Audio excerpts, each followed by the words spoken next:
Hi, I'm Denise, President of Repair, Restore, and Grow Black Communities.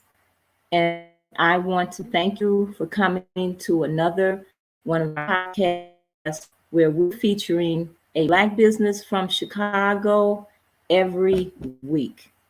And why are we doing this? Because we're trying to save our communities. Our communities are struggling, our communities are dying, while other ethnic groups are coming together collectively and building communities. They're building new schools. We just lost 50 schools here in Chicago. And how many of those teachers lost their jobs? Do we care? Have together and work collectively. And one of the ways that we're working to save our communities is by supporting our Black businesses. Our Black businesses have the opportunity to provide jobs for people in the community.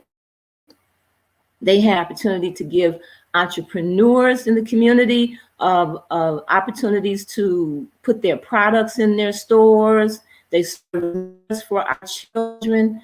We can even establish community benefit agreements with our businesses.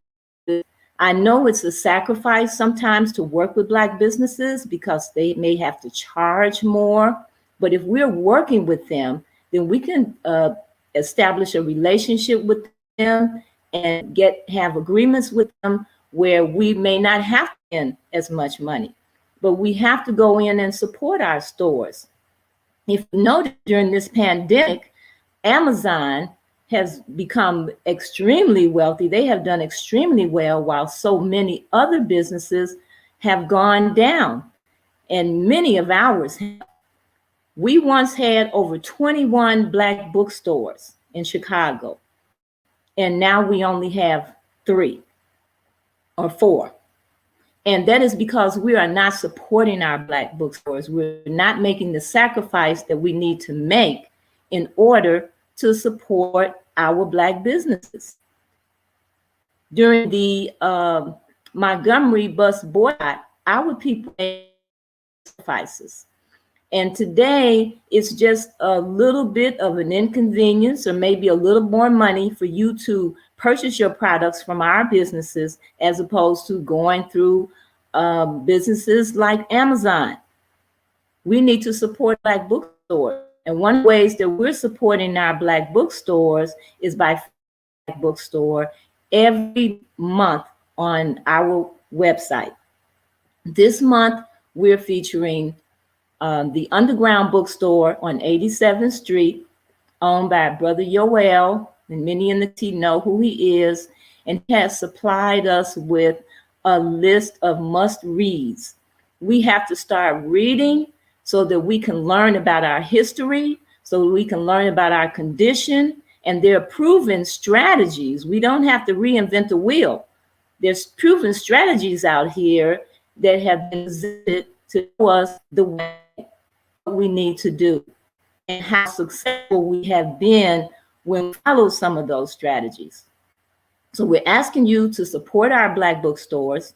Those people who are on our email list will have an opportunity to win a book. Every month we have a book giveaway. And this month is Black Labor, White Wealth by Claude Anderson. So we're asking you to subscribe. That is all you have to. So without any further ado, I'd like to introduce our guest, and that is Gregg Brown, who is the CEO and president of the Southside Federal Community Credit Union.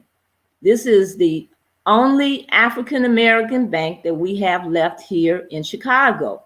And there's no, by any listening to this broadcast, should not have an account at this business. They have so many products, and they are committed to the community, which is what we need the way we need our Black businesses to behave. They need to be committed to the people in the community.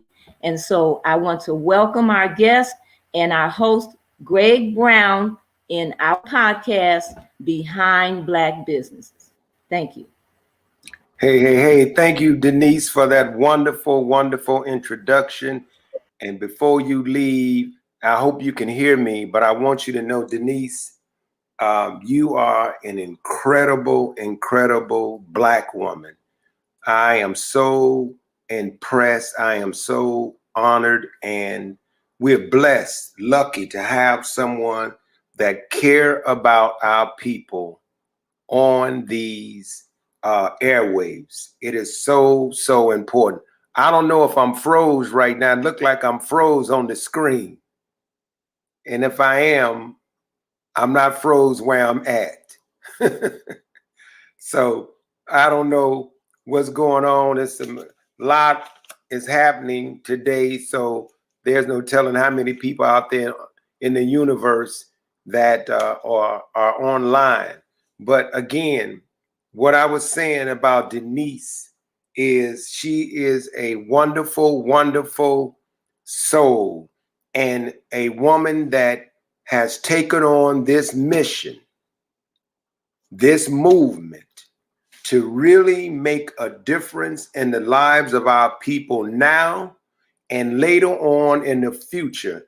RRGBC is a serious, serious movement. And I want you to know, Denise, God got your back. God got our back. I thank Sister Doris Lewis, thank Brother Simon, and all of those who are involved with such an important function. And I'm hosting this show based on you all's mission, based on the fact that when you really love the community, when you really love our people, a lot going on while people are angry out here, so many areas that our people are being discriminated against, our people are being marginalized, et cetera, et cetera. We can go on and on. But Denise, don't worry. I believe that this particular organization would be very successful because you have great, great goals and objectives to reach, and God got your back. But anyway, that's why we need a prayer. Brother Gregg H. Brown, before I bring on this illustrious guest, I want you to know, Brother Gregg, before we get started, we always do this prayer that I found is the prayer of empowerment. And it goes like this, Brother Gregg. Lord, strengthen us, for we are weary, and increase our power, for we are weak. Allow us to put this knowledge into practice and and to rise like the phoenix from our current situations, to transform our lives, the lives of our families, and to be a blessing to those who are the least, last, and left out. So I am honored, brother, to have you on this show, the Southside Community Federal Credit Union, the only community development credit union that is owned and managed by Black folks. And bro, you got the right name too. Greg. Greg Reed. That's right. But look, let me tell you something, man. What really is powerful and really deep, and our community needs to be listening to this. Your mission is to equalize economic power and fight poverty by improving financial education and providing access to fair and affordable credit and saving services. Now dig that. Educating our people, but giving them opportunities that's affordable, because that's a big deal. You know, we get jammed by credit ratings. I mean, we have our hopes of how to go get a car, and all of a sudden the man get quiet and he runs some numbers, and there you go, discouraged from even getting a car. And then he say, I'm not gonna let you walk out here without a car. But then you get a little happy. He comes back and he said, you're going to get a car. But when we see that interest rate, we have tripled the amount of that car. And then some rich person comes through and they get a damn discount and they can afford 3 cars. But anyway, Brother Gregg Brown, man, thank you so much. We are honored, man, to have a brother like you with the knowledge and with the mission that you have at that institution. Come on, Brother Gregg, bring it to us like you want to, and strong, man. Brother Gregory saying, it's an honor. Thank you so much for that introduction. Thank you for inviting me to this show. Denise Hetherington, everything you said about her, I agree 100%. Ditto.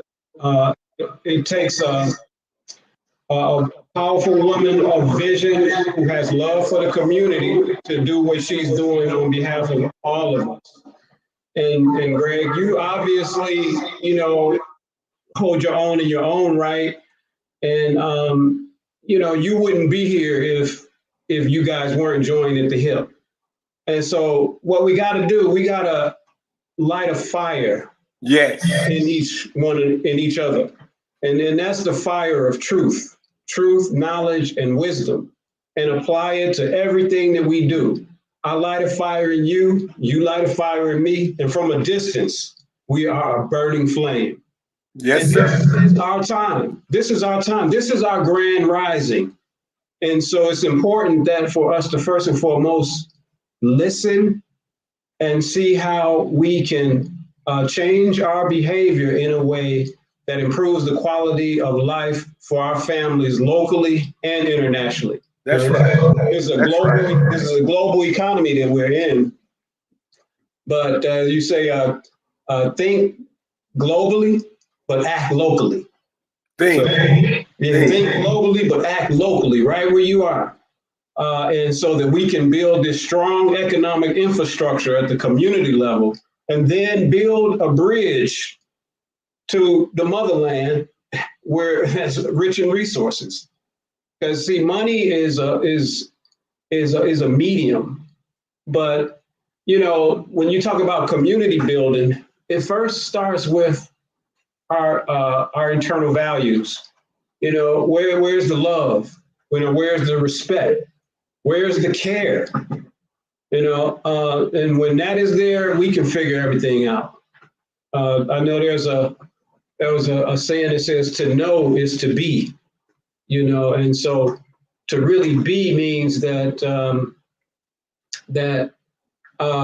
if you understanding the problem in and of itself, it doesn't solve the problem, but it's the action that is taken once you know what the problem is that solves the problem. I love that. It's like knowing, no, what you just said is like knowing the mechanics of driving. You sitting on the passenger side and you could see what the driver is doing. There's the brakes, the gas, the steering wheel, etc. But you don't know really how to drive until you start driving. Yeah, that's right. But you understand the mechanics. Yeah. But you don't know how until you start driving. And I mean, you could tell a person how to drive and have never driven a car because the mechanics. Man, I'm gonna tell you what you just said is so important for us to understand as a community, and for you to be sitting in that seat, understanding the dynamics of what impacts the Black community. I worked many years ago for Mr. Boutte over the Independence Bank of Chicago. Oh, yeah. I was a young boy. Nice. I went from the parking lot attendant to the messenger, to the mailroom clerk, to count dollars that Harold Washington had gave them the account. And then all of a sudden, Mr. Boutte said, "Hey, Gregory, we like what you do in terms of your spirit and energy. We want to bring you into the bank." Now, here's the parking lot. Wow. I ended up being the building service manager. Then he sent me to school to get a certificate in banking. I ended up being he wanted me to learn every department at Independence Bank. Yes. Then I ended up, when I left the bank, I was the assistant manager over foreign currency. Wow. The parking lot attendant and now here's George Johnson, Sir Willow McSween, and and Mr. Gershom, all these board members. And when they walked in that parking lot, I was the first somebody that went to their car and was talking to them. But how do you go from being the parking lot attendant to the assistant manager over foreign currency? Man, that's powerful. Because of a Black institution that gave me an opportunity, just like what you said. You see what our community needs, and then you create the climate and atmosphere to give people opportunities. Yeah, see, we are. I think that as everything you said is absolutely right, because I mean, we have a lot of challenges before us, to say the least. But we were brought to this country, and then when everybody go out and support Urel's Bookstore and get Black Labor, White Wealth, you'll be able to see that we were brought to this country to provide free labor for a white economic system. So we have got to deal with the economics that brought us here. And I maintain that we are only as strong as our dollars united. I agree. Yeah. So why banking is so important is that at the end of the day, whoever has your money has your power. So we have to build up our financial institutions where we can even hold our own money, because the systemic racism that exists even in banking is such that it's not just about moving your money to a financial institution now, because they have what they call capital to asset ratios, that the more you have in deposits, the more you have to have in capital, which means that they allow, many of these, I don't even like to use the word minority because it implies less than, but that's how they categorize African American institutions as minority depository institutions. So you're allowed to, and when I say capital is like the profits, your retained earnings, the profits you make every month that you're able to bank. And as you build up those reserves, now you can take in more deposits. But financial institutions all make their money off of mainly loans. So if our money is sitting downtown, the question is how much of our money is being lent back to our communities to start businesses and to buy homes, because it's all about asset development. How are we being educated through financial literacy, small business development, and then having access to capital to be able to, grow our businesses, purchase homes, retain those homes. So the system is kind of stacked up against us, because they know that we can only house so much of the deposits from our own communities until we build up capital. So if you're lending money to underserved communities that have high unemployment rates, for the most part, low credit scores because of the income situation, we don't have enough jobs right now. We're not creating enough businesses. So as a financial institution, it's a crisis. In 2008, we had 44 Black businesses. Today, we have Black banks, not businesses. We had 44 Black banks, and now we're down to about 15 nationwide. Now, we got about 15 Black-owned credit unions, but that means that, How many here in Chicago? How many Black banks or? No, credit unions in Chicago. Well, we are the only community development credit union. Like, there's a number of church credit unions that, with credit unions, you can become a member of a credit union if you are eligible for membership into that credit union. For example, churches, they have what they call an association charter. So anybody, which means anybody that has an association with that church, that's a member of that church, can join their credit union. And for the most part, they're very, very small. You can add up all of the faith-based credit unions, and that they're probably pretty close to our size, and we're small. So you have a lot of church credit unions that exist, but we are the only ones that have the community charter. And a community charter is where you carve out a geographic area, and so anybody that lives, works, worships, attends school, or who is a member of an organization within that geographic area can become a member of a credit union. And so that just pretty much means that now you can get loans from that credit union. You can take advantage of sometimes higher rates on savings, lower rates on loans, or little to no fees on basic transactions. But the beauty of credit unions is that 100% of the funds they take in for deposit are lent to their members. Oh, yeah.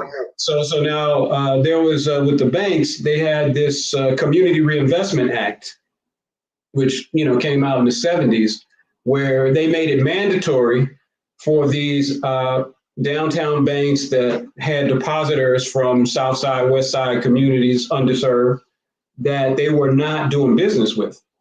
So as a result of that act, Community Reinvestment Act, they set up brick and mortar. But the downside of that is that these $1 billion banks set up shop right next door to the $1 million community-owned financial institutions with all the bells and whistles. So we're like, oh, now we can get an account at Chase. Well, if so many of us just leave our own and support our own financials and goes to Chase, well, then that accelerates the gentrification of our own communities, because they're not making loans to us that would help us to maintain a base in our own community. And you know what, Greg, that's crazy, because if we did a forensic on Chase, First National Bank, Bank One, Chase, and we did a forensic audit on them in terms of what you just said, what monies are they lending? Look at all of the black folks. Yeah. All of the black folks put our money in Chase or Wells, Fargo, Citicorp, whatever. And you look at our communities, where these banks land at, all around in poverty. Yeah. And how many black people actually can go in there and get the kind of capital? But you said there's a formula. So they didn't create this formula to where most people, in terms of the deposits, don't even qualify. Now, can you please educate our community? Because I know it's a matter of trust. I mean, it's self-hatred. At the root of all of this, it's fear, self-hatred, miseducation. I mean, you go on and on and on and on. And we continue to do business with people that don't do business back with us, which is ludicrous, which is insane. Yeah. And all of our money, and you mentioned the church, and I have to say this, and it's a shame that with all of the membership in these churches, these mega churches, and even the small ones, when you add them up, if they were all doing business with you, if they were all doing business with a black institution, there's more capital, more money than we give back to build up. I mean, the principles of what you said are there, but we caught up in their world. Their world is not going to bail our community out, is not going to liberate us, is not going to empower us. The only reason we do business with Chase is we feel that the money is insured. We think that, I'm just being honest, man. We think the white man's ice is colder. And that's just the reality of how do we break that? How do we break that cycle? How do we do it? I was actually a pre-med major, right? I was a pre-med major. My dad was a dentist on 43rd and King Drive. And, that's somebody, I had the honor and the great fortune of having a real man as a father, and he ran his business in a way where, he was there for the community. He lowered his prices, gave away free services. All my friends could go get free dental work, and they had just a good understanding that of helping. So I've been in this business for over 35 years. I started out working with Illinois Service Federal, which was the oldest Black bank in Chicago. Right, the one over on King Drive. Yeah, and they had started out with they call it a hole in the wall in the Rosenwald building where they started. Yeah, and so they had Illinois Federal that merged with Service Federal, which was out of the TK Lawless building down there on 35th and Rhodes. And I saw a picture where Dr. Martin Luther King was actually opening up an account there. Oh, wow. And that was, and just before Dr. King made his transition is when he started talking about an economic movement. So we can talk about anything and everything. That's when they decided to kill him. But when you talk about moving your money, see, there's no real economic movement until you move the money. If the money don't move, it's no movement. It's just like, well, we're making progress. Well, we have we fight for social justice, through marches and whatnot. But to deal with social economic justice, you have to march with your dollars and find a way to keep that money circulating in your own communities. So what happens is people say, well, how come the money only circulates in the Black community, 1 or 2 times? And in contrast to other ethnic communities, where it's 9 and 10 times. I don't even think it's time anymore, Greg. No. Now, especially not when you got a direct deposit going into Chase. Exactly. And Greg, and what you just said about the social justice, and that's why, I love what Denise and Doris and Simon and the whole organization is about, because we understand what you just said. Politics without economics, and this is from the minister, is symbol without substance. Symbol without substance. Yeah. The reason, and this is a strategic thing, to educate our people, to expose, good stuff, what you all are doing, and to partner with RRGBC, because this movement is going to take all of us. We're the umbrella of bringing all of these entities who care, who want to fix our community, but we have to be unified, organized, and intentional to get out of this dilemma. Yeah, and if we're serious about it, we will act on it. We talked. Look, me and Denise had a long conversation, and it was one that I felt it was heartfelt, Greg, because we were looking forward to having you to come on, and it could be very discouraging, man, when we have this knowledge. You can read Claude Anderson's book from top to bottom, cover to cover, and we know a lot of things. How do we break this cycle? How do we break this mentality? So, with all of this stuff that's going on, what is it going to take for people that's viewing this today? My thing was, I'm going to try to get a hold of Gregg H. Brown to learn more. And that's what we got to do. We got to learn from each other. It's like pieces of the puzzle. You have a piece, I have a piece, Denise got a piece. We do, and that's how we just got to keep putting the pieces of the puzzle together.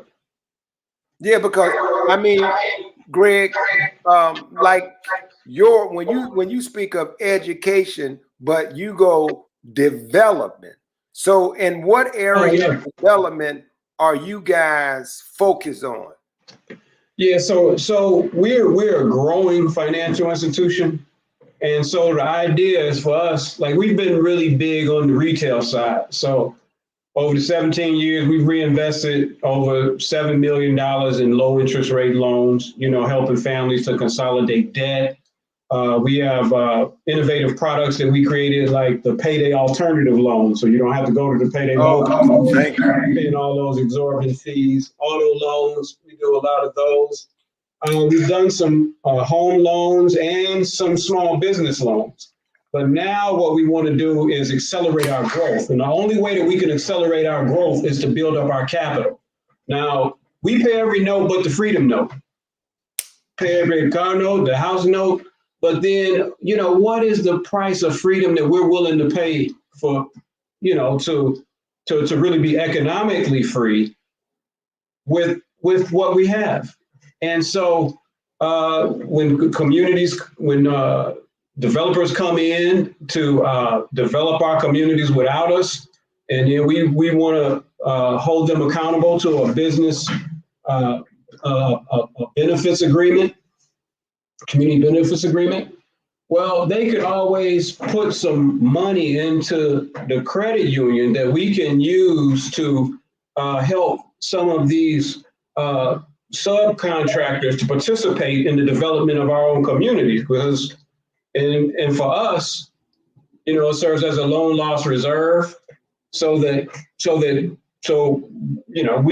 we have to be very conservative to a degree, but very smart about how we make capital available, and that's the only reason that we're here. What's your membership? We got about close to 2,000 members. Nice. Yeah, about 6.2 million in assets. So as of recent, we grew over $2 million in about a year and a half in assets. That's because that's good. Well, in a way, but again, if we get too much in deposits, we can't. We need to diversify our loan products. But we've got to be able to find a way to absorb the risk, because we lend to a population that don't nobody else want to lend to. And so that's why when the housing market crashed, a lot of the black banks went out of business, because they didn't have the capital to absorb the losses in the loans and the devaluation of the properties that. And you guys didn't get a bailout? Look, the black banks, the institution didn't get a bailout. You see? No. We have to take a multi-pronged approach. Use what's available, but also we have to be willing to make investments in ourselves in a way that creates stable, sustainable communities. And so that we can't even have a Black Wall Street if we don't have any strong black banks. Because we got all these black businesses, but if you hold each of them accountable, where you banking? That's right. Okay, well, you might be doing well, but it doesn't bring about the kind of transformation that we ultimately need. And I don't fault anybody, because if they got better services, they can help you right now, fine. But let's expand our vision to understand the bigger picture. Because, like I said earlier, we don't really want to just be successful in business, but we want to create generational wealth for our children and our children's children, our children's children, and thereafter. And so if we collectively ever get our money right, that's when the mainstream economy views us as the greatest threat. Well, and that's why when you look at the mission of RRGBC, is to repair, restore, and grow. That's right. Black businesses. Yeah. In the black community. Look, grow black businesses in the community, right? So then there's an opportunity for you all to grow, right? And then this organization wants to look with a fine comb at how you all operate. What is it that you all are doing, or what is it that the community is not doing? The behavior in the community, I spoke about some of that earlier. And sometimes they don't even know that institutions even exist, marketing wise, in terms of what they see in front of us. That's why we go to Walgreens, and that's why we go to Jewel, and that's why we go to, it's what's in front of our face. And so that's right. How can we help from this platform? And for those that are viewing, what do we need to do? What is it that you would like to see in terms of the community supporting your institution? Well, I appreciate the question. And Gregory, you having me on the show, you've already done that, because thank you. Because a lot of when you're small, like you don't have the huge marketing budgets, and just having the opportunity to share our mission, some of the services and products that we have, just so people will know that we are out here. That's a huge benefit, because a lot of credit unions, they have their most successful growth by word of mouth. And if there's anything that I said or that I'm saying that means anything to you or anyone that's listening in terms of how we can transform our communities, then it becomes incumbent on every individual to act on that. Like so once do you have the capacity? If people decided to take, but first they have to understand the concept. Yeah, of how your institution work, right?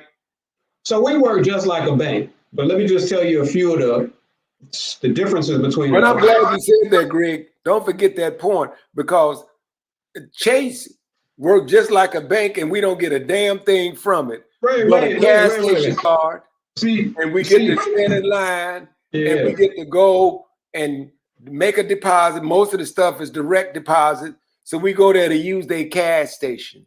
And every now and then, you see people that walk in, they business people, but majority of their customers, we just put the money in their bank, they get a direct deposit, and we use a cash station card. And as one of the brothers, Batai, who's watching via Facebook, he was saying just what you said, we need to pool our resources, right? Now, you would think, Greg, we pissed at the thing with George Floyd. We pissed at the thing and I think it's Brooklyn or whatever, Minnesota, the other suburb from not too far from them. We pissed at watching that brother being dragged out the car, the sergeant, the brother with the army uniform on. We pissed about this, that, and the other. But we won't pool our resources. And a man like yourself that have the playbook, understand what we need to do. Unfortunately, I believe that there's folks that's viewing this are going to, seek your institution, but on a broader scale, how do we fix this thing, man? Well, I'll break it down to what I call transformational transactions. So anytime you exchange money, you ask yourself at the end of the day, who is ultimately being empowered by this transaction? From me doing business with a Black business to where that Black business is banking, follow the money stream, because at the end of the day, who has your money has your power. We are only as strong as our dollars united. So we've got to beef up our financial institutions and expand those. If we can expand, if these churches can get branches, then, we have to look at expanding all of the institutions that have our values embedded in them to be cornerstones in our communities to provide safe havens for fostering growth, restoration. That's right. I say reparation, but in the sense of repairing. Oh, absolutely. Repairing our communities. But yeah, so it's an individual thing, but it's also a collective quest before us as well, and understanding that that we've got to be very careful of our narrative too, because words are power. Yes. So this guy once said that it was saying something about the familiar past that becomes your predictable future. Like if we continue to reinforce that which has held us down as though it was reality in the present, it becomes harder to move beyond that in the future because your cells don't know the difference. Teach, You having the same feelings that you had, No, but Greg, that's so real talk, man. yeah. We've internalized this stuff, man, and to the point that we keep talking about the problem, and then we do not spend times with action solving all of that we know what to do. We just won't do it. Yeah, because I think even with the pandemic, now we have never in our lifetime witnessed as much death. Not in my lifetime. Not from the pandemic and the social unrest that's occurring. So those of us that are living, like we have right now, we have the gift of life, the breath of life, and that is spiritual wealth. And so when you recognize that, let's see how we can have that and have it more abundantly. And, it's like every human being is a community of 1 trillion cells, right? All working together to keep you alive. So that's the value of life. And so if we want to preserve life on planet Earth, let's first look at preserving our own life. And that's what came out of the pandemic too. The first law of nature is self-preservation. So let's preserve our lives and know who that we are a part of a broader universe that is so much larger than us, that this earth sits in, that we are governed by the same laws of nature, spiritual laws. And so, so it's incumbent upon us that, through the love that we have for one another, is to take care of one another and see how we can make sure that we solve the problems that we inherited from our parents, to make sure that our children and our children's children don't have to relive what we lived, to continue to make it better. And I think we can learn from, what our ancestors taught us, the shoulders that we stand on, and taking it to the next level. So how do we take it to the next level is going to mean, it all is going to depend on what we do with what we have, being appreciative for what we have and using it in a way that will multiply it 100-fold, 1,000-fold. And that's exactly right. That's what me and Denise were talking about when, you look at the world and the so-called what's not normal, or getting back to what was so-called normal, and you look at this transition, and you look at the transformation, and you look at the unraveling, and it's the best opportunity. And Denise would tell you, I said, this is the best opportunity ever for us. And God, you mentioned spiritual. And oftentimes we have to look at all of these things spiritually. Satan plans and God plans. And God is the best of planners. That's and right. So I believe we sitting in the right place. RRGBC, the time is ripe for us to take advantage. And here's the thing. We haven't seen anything yet, because when you look at, some of the great work, like even Dr. Webb Evans, you know, that brother, United Black American Progress Association. And Yeah, you have yeah. Brother Durrell Wilson, what we call him the Sax preacher. Oh yeah, Sax. Those are my colleagues. And Sax.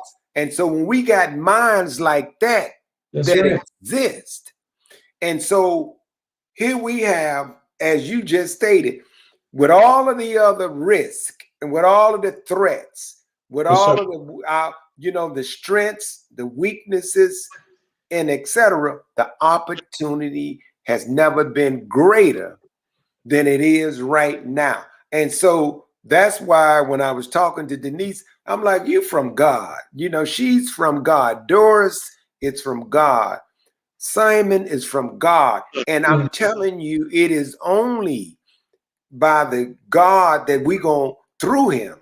That's that this gonna work, because we can be mad as hell about the social conditions. We mad as hell about this. We pissed. We know it ain't right. And we talk about unity. We talk about organizing. We talk about a lot of stuff. But now with brothers like you, and we keep bringing on these giants, and you all are giants. Now, money don't make you a giant. Knowledge is power. That's right. That is brute power. And so when I was talking to Denise, she going out of her way, man, to find these connectors, find these individuals like yourself, Greg. I appreciate and many others. And every Wednesday, by the grace of God, we bringing on people, and at some point we're gonna have a convention where we let people know, damn it, this is the ticket to freedom. Not the other crap with people just making money off of us, our misery, but people benefiting from us coming together. There was a gentleman by the name of Silas Brown. And Silas Brown, he was known as the community advocate. He was colleagues with Webb Evans and Walter Brooks. They called Walter Brooks the general. You know, he had the Eat and Run restaurant. But Silas Brown, he was also saying that we needed leaders with a social conscience that just went about mobilizing and just doing the work. Because he was saying that you just got to do it. Don't talk about it, and don't just talk about it, but be about it. And that's what I really admired about him, because he was, he was one of my mentors, and he just said, just do it. So, but the efforts are going to be recognized, but it's kind of like, in some instances, some of the things that we do, you just have to do and not say, because like my brother Gil Scott Heron would say, the revolution will not be televised. And he said that because, it won't be televised because you don't want it to be telegraphed. Sometimes you don't want those who oppose you to counteract the positive good that you want to do. But if it's enough of us thinking alike, acting alike, handling the business, the best way to breed leadership is to empower each of us to be leaders in our own respective areas. So that it's like the amoeba, you cut my head off, it's another one growing right back. Or, the struggle will never be dependent on any one person anymore. So that's why we have to educate, share knowledge, support Black businesses, support this organization here. This is one of the best organizations that I've come in contact with in a long time that gets it. Because, I'm not going to be on no show if it's just about, if it's not about really doing anything significant to bring about a change. Because, but if I'm talking to some serious people that really want to make a difference, because time that's the only thing that we have. So how you use it, how you spend it, you get it back. So I love it, Greg. Most of the time, Greg, To have a brother like you, man, in that institution with your insight and balance is so powerful. I mean, you know, you've done what they call a SWOT analysis. And you know what a SWOT analysis is? Oh, yeah. It's when you look at the strengths, the weaknesses, opportunities, and the threats. Yeah. And the threats. That's what SWOT means. The strengths, weaknesses, opportunities, Yeah. and the threats. And the opportunity is here. And that's why I can't wait at some point. Yeah, oh yeah. That brother Darrell Wilson, Sachs preacher, sent a message and said that was in 1961. 1961. And we're gonna have him on the show. Denise, she's got a whole list of individuals throughout the community, man, that we bring into this platform. But Greg, so now when folks walk through your doors, are people doing online businesses with you guys, or folks, Yeah. I mean, another question This is I want to ask you. How many large Black churches are involved with you guys? Any? No, we don't have very many. Nope. I mean, we even have products for the churches. Now, I mean, they're coming, you know, but it's kind of like build it and they will come. So you have very few people that see the value of building this thing together. But see, the ownership structure of credit unions is such that the members of the ownership, when you join a credit union, you become a member owner. And from the members, they elect the board of directors. The board of directors hires a manager, CEO, that hires a staff to carry out the strategic mission of the organization. And all of the board are volunteers. See, with banks are owned by the stockholders.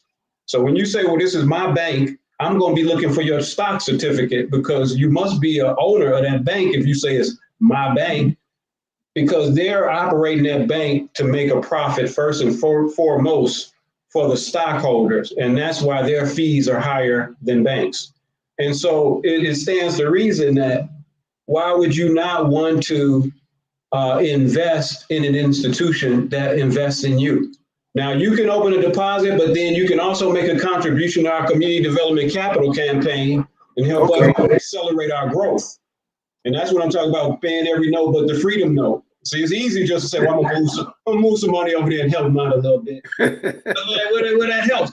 But unless you take out a loan or engage in some of the products or loans that we offer that help us to make a spread to expand, we're paying insurance on that money. We got to pay dividends on it. So there's an expense there, but understanding the banking of community building is very important. And I did y'all get any business with Barack? When Barack was the president, did anything happen positive for your bank? No, but not. It's been challenging. It's been rather challenging, particularly when he first got in office, because from 2008, that's when a lot of the banks started, Black banks started going out of business because of the housing market crashing. But he did give us a letter of support before we opened. That's before he became president, pledging to open an account with us once we open our doors. Did he open? He went on to become the president, so we still trying to track him down, open up that account.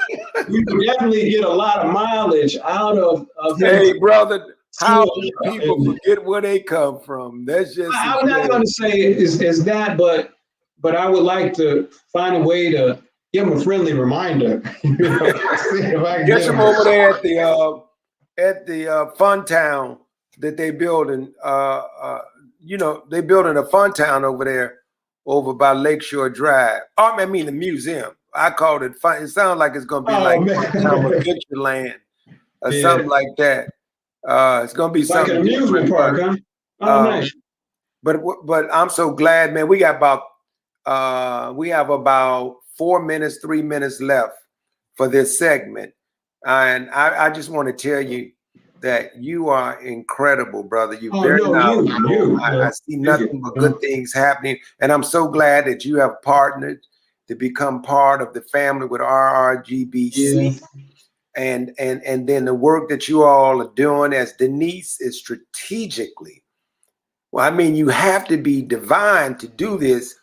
And once it, it's one of those things where you're not forcing people No. to do business, but you are actually inspiring them. You're actually motivating them, encouraging them to see the light. And what you said, Greg, the light turns on. It's like click, the light is on. How do we get people to understand this is the way out of the stuff that keeps us entrapped, enslaved, and from not moving the needle of real, true, tangible, that we could see progress? Yeah, we are only still in business by the grace of God. It's only by the grace of God that we're still here and to even have this conversation. So I am so grateful and honored to be present with you tonight. And I can't thank you enough. And Denise, Well, no, thank Doris, Doris, and I know all parties involved. Thank Doris Lewis and Denise and Yeah. Simon, because I'm telling you, this vision that Doris Lewis and Denise and others have is the prescription to the medicine. It is what is going to take to fix our community, and it's working now. We're having some conversations, but God will push this thing just where no it doubt. goes, Yeah, it's without happening. any It's interruption. happening. It's happening. I mean, we just have to continue to allow God to work through us to do His will. I mean, He's a lot stronger than any of us. So that's right. Well, Greg, man, thank you so very much, man. And may the Creator continue to protect you, bless you, keep that vision going. And I will be in contact with you. I'll bring my $5 or $10. Oh, you're more than welcome. Thank you so much. I promise you that I will bring something over just to put in that bank, and then I'll get educated when I come in there to see exactly some of the moves I need to make. But thank you, man, for showing up and for showing out. You look good over there with your nice suit on. Just coming from work, man. It's been a long, rough day, but we won't make it work. But thank you, Brother Greg. Peace and love, man. And look forward to bringing you back on the show. RRGBC is the real deal. And we're thankful that we had a brother such as yourself on. Peace and love. Peace and love. Folks, that is the show for tonight. I don't know if one of the founders are coming on to end this, but if not, there's one of them right there, the great Doris Lewis. I see you, Sister Doris. What's happening? We can't hear Doris. I wish we could hear her. Can you hear me now? Now we can hear you now. Hey, this was a wonderful, wonderful show. And you know what? I just cannot thank you enough, because you just have your hand on the pulse of what our people need when you engage in these conversations with our guests. So you are the perfect person for this. And I just want to say to those of you who are watching tonight, we are just getting started. We are just getting started. That's Denise, right. Greg, Simon, and I are very committed to doing what we can to improve the businesses in our communities and grow businesses in our community. I was just listening to what he was saying about Barack Obama. And I was thinking, we can't see the bottom part of your face. Okay, can you see me now? Now we can. That beautiful face, yes. I was thinking about what he just said about Barack Obama. Just think, if Obama had said, you know what, I'm going to go over to the Southside Community Credit Union and open an account. Can you imagine what that would have done for this bank? He knows it too. And he knows it too. And you know what? and you know me, Greg, but I'm not sidestepping anymore when we talk about Black people in our communities who have a platform, who have power, and don't do anything with Not it a to help. damn thing with it. They don't do anything with it to help us. I And said not a damn thing you with it. you couldn't have paid me $2 million 50 years ago for me to say or think that we would be in the condition that we're in today. It is really, really sad. And we have failed. The Black community, we have failed. We have failed to keep a future going for our children. We talk about all the things that our children are doing that are wrong out here, but what have we given them? What are we giving them? So I'm just, my sister Denise, I just cannot say enough about her. Simon, Greg, I can't say enough about you. I mean, this excites me. This makes me want to get up and do as much as I possibly can to keep this going. It energizes me. And I look Well, you forward. and Denise, let me tell you something. That's double D, double trouble, double D. They ain't taking no prisoners. No, And our producer and tech man and Simon, I'm telling you, man, this team is the real deal. And for those who are watching, thank you all for viewing this program. We would be on here by the God's will every Wednesday. Tell people, and we're not just showing up to show up. We're bringing people on to empower our community. We are really about repairing, restoring, and growing Black communities. And that's the bottom line. So what's up, D? Before we get off this air, what's going on, Miss D? Let me say one other thing, Denise. What's so unique about what we're doing, Greg? We're not asking people for any money. It's not for us. It's for the community. And that's the beauty of RRGBC. Love it. Love it. Love it, Doris. I'm so glad you spoke because I know the fire inside of you. Hey, an educator, but this, like Dr. King and Malcolm and, Sojourner Truth and Harriet, I mean, it's just so many. I wouldn't even dare try to name all of them. The Marcus Garvey, the Honorable Elijah Muhammad. It's just so many people that have inspired us. We, as the brother said, we rest on the shoulders of so many. And I know they turn it over in their grave because they know we did not follow the blueprint. We didn't. They gave us the blueprint and we decided to punk out.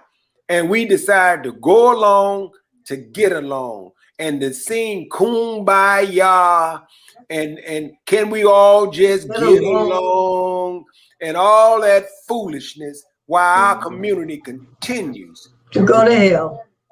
I mean, in all kind of trouble. But go ahead, D, but close us out. Well, thank you. Can you hear me? Yeah, we can hear you loud and clear. Okay. You sound good. Absolutely. Absolutely. This was a wonderful interview. Thank you, Gregg Brown, for coming on. And like I said earlier at the beginning of the show, we should be lined up, putting our money in this bank, in this credit union, the Southside Community Federal Credit Union. There is no reason why we shouldn't be doing that, why we shouldn't be supporting this credit union. And we're going to make some extra efforts here with our organization to support this credit union. We opened up our account at this bank, and it's been a pleasure doing business, the way we're treated, the interactions that we have, and the business that is going on there. I am so proud to be a member and so proud that our organization is a member. So we have to begin, as Greg said, to spend our money with ourselves, to look at where our money is going. And we can obviously see where it's not going by the condition of our communities. So please visit our website at rrgbc.org. We want you to support our Black bookstores. We want you to support this local banking institution and support our efforts through donations. And we also have an online store. And please come back and visit us again next week Same time, we will have another Black business here. And I want to thank you for coming. And the music that you hear here as our song was written, produced, and performed by Robert Irving III. We call him Bobby, but Bobby is a wonderful musician. He played with Miles Davis. He produced a lot of Miles Davis' latest music. And he's a humble man, but he's a great man. We want to thank Bobby for providing us with this music. So thank you all for coming, and have a good night.